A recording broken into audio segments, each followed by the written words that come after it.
Assalamualaikum warahmatullahi wabarakatuh. Tetap teguh untuk memberikan ilmu, berbagi ilmu bagi adik-adik kita ke depan ya. Jadi ini AC biasa kan kalau udah tua itu gesrek ya. Kalau udah bunyi itu ini baling-baling itu gesrek ke bagian sini, di paling bagian bawah sini. Nah itu terjadi kenapa?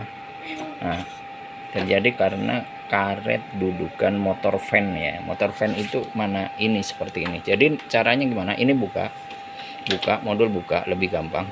Kemudian motor fan buka. Cara bukanya apa? Itu ada baut, buka, baru dikeluarkan. Setelah keluarkan seperti ini. Nah seperti ini nanti Anda ganti yang namanya karetnya, ini kita ganti, cepret, udah pasang kembali sampai pas.